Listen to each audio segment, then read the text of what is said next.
everybody. I hope you had a wonderful holiday weekend. I sure did. It was awesome to be with my pipe band. We had so much fun. So, funny story before I kick off what I'm talking about today. So I'm having surgery Thursday on my heel, so please send up some positive energy. So walking is problematic. I've become an expert on walking on like sort of the top of my foot, and I can get along pretty fast that way. But when I'm playing pipes, I can't actually do that, and I just default to walking flat, with both of my feet. And I think my brain can't handle sort of like the both parts of that. So it's very painful to march and play and all that. So I did this modified thing, and I get to the end of the parade, and then the pipe band kind of like disappears, and I'm like, oh, they must have gone back to the start. So I like hitch a ride on the back of a float to the beginning of the parade, and I'm at like the cars, and like there's nobody there.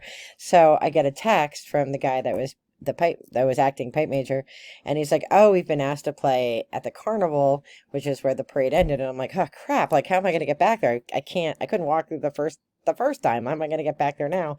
So I actually hitched a ride and went through the entire parade on this like ATV with this lady holding a baby. It was like absolutely hysterical, at least to me. So I've never like ridden through a parade before, and usually like when you're marching in a parade, you're focused on playing and you're focused on not tripping, and you don't really get to see people. So it was actually really, really, really a cool experience, and I appreciated the lady for picking me up and caught up with my pipe bands and got to see them again, and it was fun, and we had walking talkers. It was fun. So it was a great day. Went to my brother's for a picnic after that, which was a lot of fun, and so it was good to see my nieces and hang out. And so it's a good day. Overall, good day. Exhausted. Like I came home and I passed out, and that was that. So I got a message from somebody who asked if I would be willing to do a reading like the way that I do readings. I'll do one of each. Today I'm going to do a card reading, and then another time I'll do the runestones. So I will do that. So before I recorded, I asked my spirit guide like what kind of reading I should, like if I should do this at all. It said yes. And then if I should do stones or cards, and they said this one should be cards. Then I went through my cards and I asked which card should I use. So I just hold it still, and I always like center this so that it's still before I ask a question. So everybody reads their pendulum however they read it. You program it for yes or no. So for me, like the way that I've programmed mine, yes is this way, no is this way. I don't use charts or anything like that. I just do simple yes or no questions. But I always, like, before I start a question, I'll always hold it still, and then I'll ask a question like, I'll ask if my spirit guide is here. And, I'm not moving it with my hands. You can, I think, see that. I usually hold this arm close, but I think I can't do that and be on the film. So I'll see if you can see it, but you can see it's going back and forth. I'm not moving my hands. And you can do this with any object. It doesn't have to be a pendulum. It can be a necklace. It can be anything that has a weight at the bottom and a string at the top. You can fold this up and do it closer if you want. So you still it. Ask a question. Is my spirit guide here? So, in order for me to move this to make it move in that direction of yes, I would physically have to like move my arm or move my hand or something. So, some people don't believe in pendulums. It's all good. I don't care if you do. I do. So I don't care if you do or not. But I do, and it I don't get all the answers I want, so that's how I know it's not me moving it, because if it were me, I'd be like, am I getting $1,000,000? Hell yeah. So that never happens. Anyway, it told me to use my Celtic Spirit card. So again, I always tell people when I do readings for them that I am not a fortune teller. I cannot predict the future. We all have free will, and anything can change. These are meditation cards. They're cards to help you think about things that are going on in your life. You don't need these cards. You can do all this on your own by free writing. You can pray and think about things for prayer. It just gives you a direction in which to go. So the question I'm going to ask, when you do readings for people, because it's not tarot, and it's not And I think even in tarot, and a lot of tarot card readers don't predict the future either. They just kind of say this is the plan of things that are going on. Again, I don't read tarot, so I'm not an expert on tarot, but there's always a debate about whether to say the question out loud, right? Because I think a lot of people are like, oh, try to figure out what I'm asking. I'm not a mind reader. I have no idea what you're asking. But the message should be meaningful to you. So if you don't want to share that question with your reader, that's absolutely understandable, right? Like if you're private about the question, I can give much better advice and intuition if I know the question. I can give you much more pointed information from what I see in the cards. If I don't know the question, I'm just giving general advice and hoping that it applies. So, I always try to clear the cards and all that beforehand so that I give a good message. These are clean cards, so if you were holding them and to get my energy out of them, I ask you to knock on them 3 times and then fold them and blow across them. Or I will run them through some sage, or I will put them next to some crystals. I don't know if crystals work, so I tend to use sage or whatever. But you have them, you shuffle them, and you think about your question. So I'm going to tell you my question is, we want to avoid yes or no questions that are like, does X love me? I mean, love you how? Love you romantically? Love you sexually? Love you spiritually? Like what kind of question is that? So you want to be as specific as you can about the question, and something that is broad enough that the cards can give you advice about. So what should I focus on in my relationship with X, right? That would be a question. And then be prepared for walk away. That could be an answer.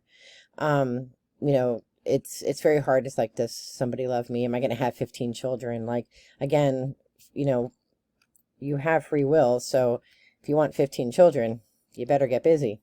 So the question I'm going to ask the cards for this reading is just about, what should I be focused on during my healing process with my foot? Like, what should I focus on? So that is what I'm going to ask the cards. So I'm going to take a little break here because somebody just came in my front door, and I will be back in a second. You won't even know that I was gone.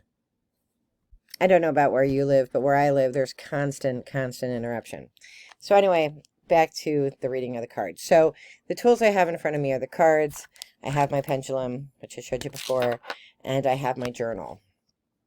So the first thing I do is I ask a question, and the question I have is like, what should I be doing, or what should I focus on during the healing process when I'm, in recovery for my heel? And so I'm leaving it open so that it could be about my heel, but it could also be about other work that I could do while I have to sit on the couch with my foot elevated for 4 days, right? So I shuffle the cards, and I just kind of think about that question as I'm shuffling. So I'm going to speak out loud what I would normally say internally, which is, what should I focus on? Where should I put my energy? What can I be thinking about and working on for my best and highest good, and for the expression and sharing of divine love? And I just kind of shuffle them and do whatever. Now this is going to be kind of hard to show. On my table, I spread these out, and if you can think about that spreading out, right?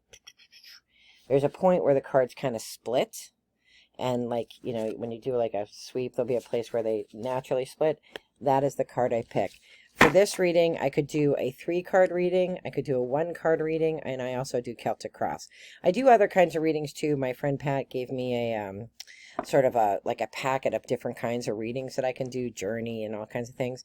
But the ones that I do most typically for myself are 1, 3, or the Celtic Cross. So since I don't know which one I'm going to do, I put them down, and I ask my spirit guide. And I just say, hold it still, make sure it's still. Should I do a 1-card reading? I have to kind of watch it. It says no. So then I say, should I do a 3-card reading? Make sure it's still. Should I do a 3-card reading? I'm going to just move this because I'm very used to really putting my arm next to my body so that I'm sure that I'm not moving it. Should I do a 3-card reading? And it's saying yes. So I'm going to do a 3-card reading. Now, typically a 3-card reading is like past, present, and future, sort of things that were in your past that impact what's going on right now, which is the middle card, and then, you know, like what I can expect in the future. But also 3-card readings could just be about 3 things to think about together. So, you know, what should I be working on as I'm healing? I'm going to shuffle the cards again just to make sure the question's in there. And then I'm going to do the spread. So I don't know if you can see this. I'm going to try to push this down so you can see. Here are the cards. I spread them. This card, that's where it's split. So that's the first card. And I'll show these in a minute. And I just do that 3 times. Now these cards do not have a reverse setting. So some cards have a reverse setting. So here, like in here is the card. I'm more drawn to this one. So I'm going to pull that one. And I do it a 3rd time. This one popped out. Anytime a card pops out, falls out, or something like that, you should assume that your spirits want you to look at that particular card. So what I do after I pick my 3 is I just ask Spirit again, like, are these the cards that I should be looking at? And I have to hold my arm tight because that is how I know I'm not actually moving this. So it is saying, yes, these are the 3 cards I should read. In this particular deck pack, there are no reversed cards, so I just turned them the right side. Some cards have reversed meanings, and the same with runestones. Sometimes those are reversed. So most Oracle decks, tarot card decks come with a book. And if you are interested in this kind of thing and you're going out to buy them, they're very expensive. These cards are ridiculously expensive, but a lot of them are like hand-drawn art, or like, you know, the artists make them. So they are worth, you know, what you pay for them, because they're, you know, somebody's time and talent has gone into making them, and art is not free. So but what I look for when I look for cards is, number one is, am I drawn to the cards, right? Like, am I drawn to them?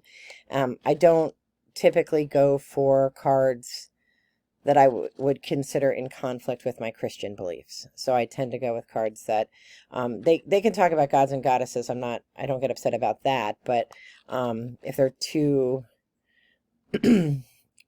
out of line with what I believe about Christianity, I tend not to be stuck with them. I do tend to stick to Native American and Celtic sort of traditional cards, and those are because Celtic is my tradition, and then the Native American tradition is very similar in stories and in legend, so in myths. So the other thing I look for, and this is important, is the guidebook, because some guidebooks are like a page, like they put like one page in the box, and you're like, and like the cards will have a word on it, and then you're supposed to interpret it. I don't like that. I like to read whatever it is the card says. And I'm not going to read to you what these cards say. I'm going to tell you the short, quick version. But, you know, when I'm doing a card reading, I let other people, like the people I'm reading for, I let them read the little story that goes with it, and then they can pull meaning out for themselves. So the first card that I picked is the card called Sacred Waters, right? And remember, my question is about healing, because I'm going to be healing from this foot surgery that has waylaid me for the past 6 months, since March. So this is the Sacred Waters card, and it is about deep healing, emotions, and pilgrimage. So that's very interesting, because I am going to be healing deeply, right? And it's going to hopefully help me to recover. So then I look in the book and I look up that card. And again, I'm not going to read you the whole card because we'll be here forever. But it's these are Celtic cards. They talk about a lot about different sacred sites in Scotland, and it says water has been associated with emotions, flow, or movement. So literally my surgery is about my foot and my inability to move, and it could also be about emotions, like am I feeling emotional and needing to let go. I think I'm in a good place now. I've resolved some issues within my own heart very recently that were really bothering me about relationships that I have with other people, and I've sort of let that go. So I'm actually in a good place right now. So either way, the sacred card is asking you to seek out water for your healing, whether that means going to the beach, finding a creek, or even buying a small water fountain,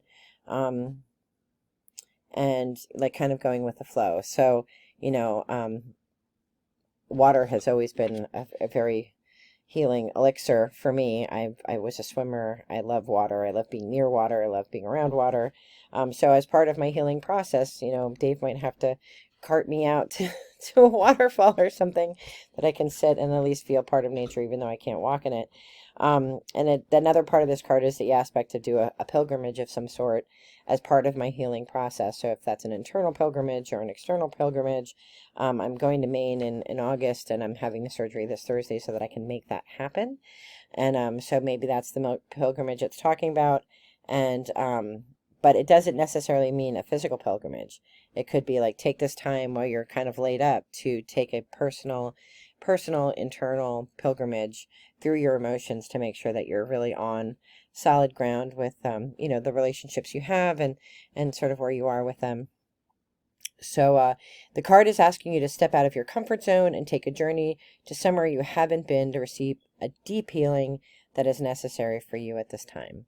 So literally, if God was going to get me to go on a deep-seated soul journey, he would literally have to stop me in my tracks because I'm a busy girl, and me not being able to walk anywhere and go anywhere and do anything and drive and all that, that's one way to do it, right? So this card makes a lot of sense for kind of like where I've been. That's brought me to today, to this particular surgery. And I should use this time to not feel sorry for myself and not feel sorry that I have to have the surgery, but instead to use it as an opportunity to take some time to grow. The second card is a Standing Stones card. And this is about ancestors and gateways and sacred. So if you think about the sacred the standing stones, I don't know why I can't talk, standing stones, all across the world, in Ireland and in other places, Stonehenge, etc., etc. These are sacred sites, and so this card is talking about thinking about things that are sacred to us as people in our lives, and looking at the wisdom of our ancestors. In the Celtic tradition, we're very called to connect with our ancestors, and so this time that I'm going to be waylaid will be a good time to focus on that. So again, not going to read you the whole thing. I have to go like this because I wear bifocals and I can't actually read with them. So find a place in nature you will not be disturbed. Do some like grounding, hand or feet. Be in nature. Like, don't avoid nature because you're going to be, laid up.